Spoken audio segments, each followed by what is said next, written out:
I think a lot about what I'd like students to take away from this course and what I'd like them to have from it. Really, what I'd like them to take away is the sense that a few lines of poetry will give their lives real dimension, and that a few lines of poetry can be really portable.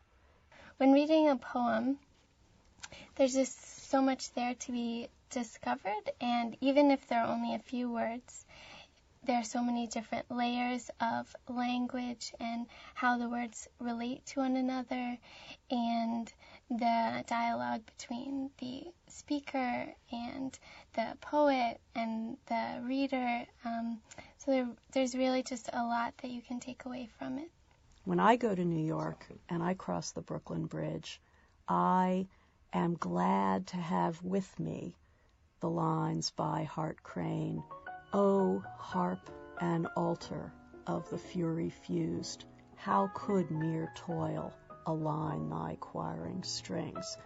Those lines describe the delicacy, the delicacy of a fretted instrument, the way in which it looks as though the whole sky just holds this musical instrument that the wind plays. It just looks too beautiful just to be carrying traffic.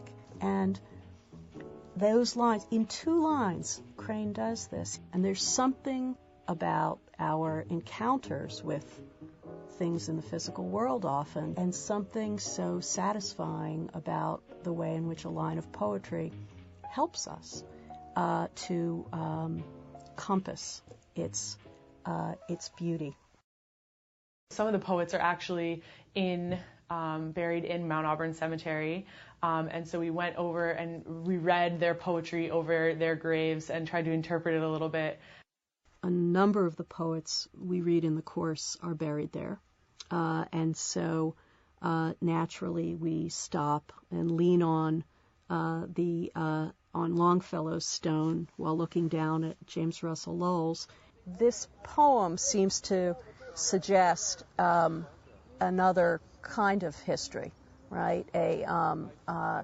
A history of... I remember Emily Dickinson's poetry and William Carlos Williams, who were both writing about themes of mourning, and really being able to sit down and in this cemetery and feel the eerie sort of nature that they were writing about was very interactive. It was great.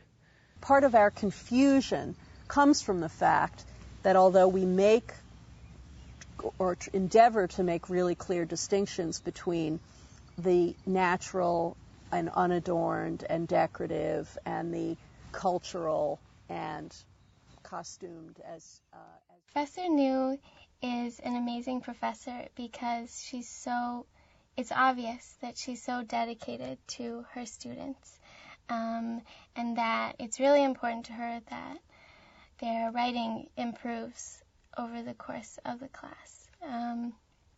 And so I think that she expects a lot from her students, but also gives so much back to them.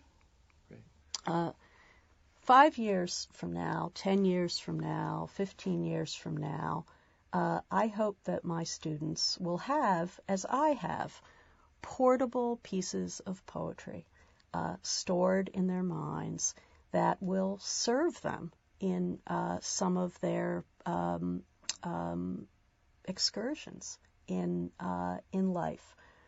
And I hope in this class to give my students some of those lines, or at least the thought that sometimes there may be a poem that will really do the job for you.